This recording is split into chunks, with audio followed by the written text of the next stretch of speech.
What if I told you that the little hobby you have could become a $1 million business? I often dream in big numbers, but for this particular conversation, I'd like us to start small. Let's start with one. I come from a very simple background, maybe just like you. The goal was very clear. I finished school, I get a degree, and I land a decent paying job. And that I did. Managerial position, head of department in government. I could see it. Literally, I was going to be director, cruising in my government Land Cruiser. I was going to crush it. But then I had this simple desire. I didn't look at it like a business or a career. It was just there, coming out of a very frustrating moment. Why do I always have to fight with my tailor over my next event outfit? Let's call him Mr. Gondwe. Out of this frustration and my rambling and telling people that, you know what, maybe I can make my own clothes. My husband decided it was time to put money where my mouth is. And so for my birthday, he got me a sewing machine. Sitting that Sunday afternoon in my living room with all the patience I could have, I threaded that machine and I stitched for the first time. And it was perfect. A perfect stitch. Can you imagine that? And now I was on YouTube and Pinterest every day looking for all sorts of ideas of what I could do. Maybe I can make a dress, maybe a skirt. And now my friends were, me too, make me something. And now it was their friends, and eventually it felt like the entire neighborhood was outside my gate asking me to make them something. I didn't want this to be a business. I didn't want to be like Mr. Gondwe. This was just a hobby. But then I couldn't say no, so I kept at it. At the height of this discovering of what this hobby was, my husband got a transfer to a different town. So in a collaborative effort, we all said we're going to move. This move, I thought, would be a fairy tale. I'd continue with this hobby, pursue my career, but it all turned out to be more of a thriller, leading me to the Mido dark space. A Mido dark space is a concept that I came in contact with in 2015 at a global leadership summit from a lady called Brené Brown, who is an academician and a researcher. And she explained the Mido dark space as a space where you find yourself a little too deep in something, but too wary to come out. So you can't see the light at the end of either tunnel. For me, this space meant that I had this hobby that I had been practicing, but I found myself in a position where I couldn't find a transfer, so I resigned. I didn't know if I was fully capable to work in a corporate institution again, but in those moments, I sat on my machine. And there were days I questioned my creativity. This hobby that I'm playing with, do I even know how to run a business? Sitting with that, I still went on. I decided that I will continue sitting on my machine and I will see where it takes me. I want to tell you something about a stitch. A stitch is something very small, very invisible, but it's extremely vital. Let me give you an example. If you look at the clothes that you're wearing, they're stitched. If you look at the chairs that you sit on, they're stitched. Even the beddings that you sleep in, they're stitched. We're literally held in the world by a stitch. And in Africa, that's usually how our creativity starts, very small, but with very limited resources and such massive potential. But we kill that possibility. You and I, That's why I say we, because it's you and I. Creativity is something that is very nice when it's our kids who are playing. When they're playing with little dolls and they're trying to figure out what they can dress them, or little boys are playing with cars outside.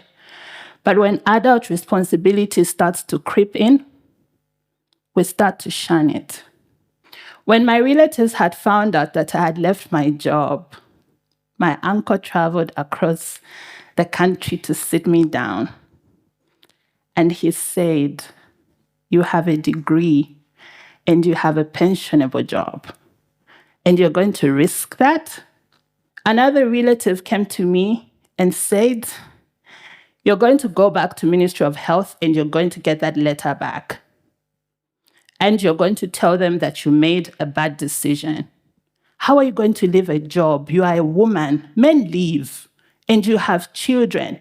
Or for love and to become what? A tailor?" Does that sound familiar? But what if that hobby could become a $1 million business? Wouldn't we encourage our children as they're making clothes for their doors with the possibility that they could dress the nation, the continent, maybe the entire world? Wouldn't we encourage our children to play with wood with the possibility that they're the ones who could be making all the furniture we have in our homes? Wouldn't we encourage our children to knit? Luckily for me, my husband and my father were supportive. When my father heard that I had left my job, he came to me and he said, "I know a place that sells sewing machines. We should go and check them out."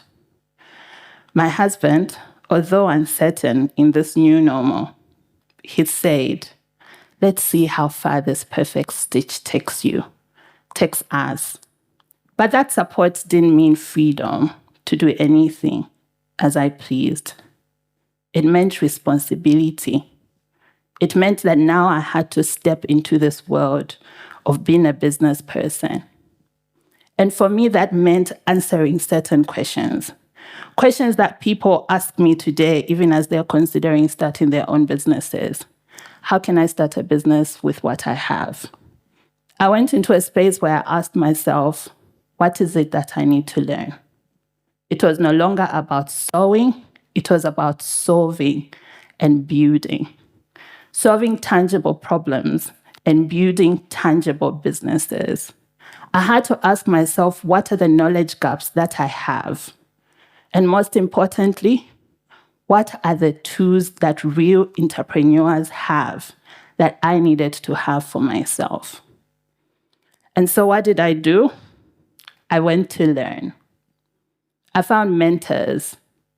I went to people who knew more than I did, and I asked them, what is it that I need to know so that I can know? I went to study. I looked at global brands that do something similar to what I do, and I asked myself, how have these people managed? But also, I spoke to my courage. I told myself that I have the ability to build a business. Building a business is difficult because you have to go and start understanding the things that create scale. You have to go into the world and ask people feedback about the things you create and receive it so that you can grow. You have to understand what makes a work conflict and how do you manage that. You have to know, even though you don't know, what to do when your best team member leaves. For me, I had to start building a story. This story was leading to a vision of what it is that I was trying to create. And that story came from our local fabric, the Tang, a fabric that is usually streamlined to just basic wear. And I had to ask myself, can this piece of fabric be related to modern design? What if it comes in a bag or a statement furniture? What if I could use this fabric to make it describe elements of space? And then I started telling my story. I told it even though nobody was listening, and I said I would tell it, and I would tell it, and I would tell it. At My Perfect Stitch, we just don't build products, we build belief. Because we understand that in a product, someone can have identity and someone can have culture. Now we've grown. It's just not one member of staff. We have almost 20 members of staff.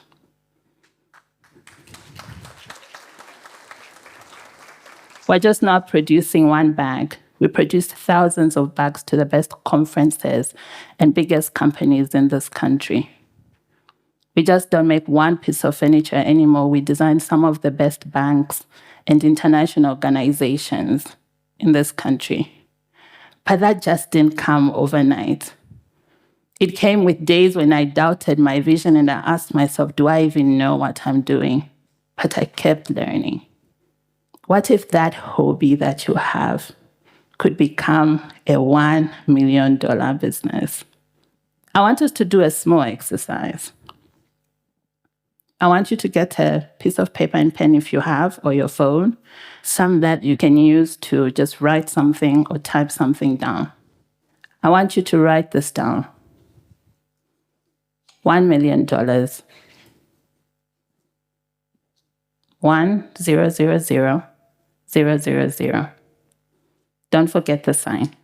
Now I want you to write your hobby down or type it out. Don't overthink it, just anything that comes to mind. I want you to think about who would want this. Type that down. How much would they pay for it? And where are they found? You don't have to answer all those questions now. It's something that you can think about when you're in the comfort of your home. As we're doing this exercise, I want to emphasize something. A vision without strategy is just fantasy. I had the support and I had the story, but I knew that I had to start creating strategy around this. Strategy is basically sitting and creating a foundation for what it is that you want to build based on how far you want to take it. I used to think that creativity and systems don't work together because when you're creative, it means that you do things whenever you want to do them. But creativity bends you down if you don't have systems. Systems create structure. Systems create a foundation of how far you can go. I want you to think about this when you think about people around you, people that you love, people who are important to you, and even yourself. How are you encouraging people with their skills? How are you encouraging people to see their hands as economic drivers, changes for their communities? How are you making sure that when you speak to someone who has a skill or hobby, you are telling them, what if this little hobby of yours could become a $1 million business? And no, we haven't made our 1 million yet, but we're right on the way. But as you think about my talk today, I want you to go back and think, what if my little hobby could become a $1 million business? Thank you.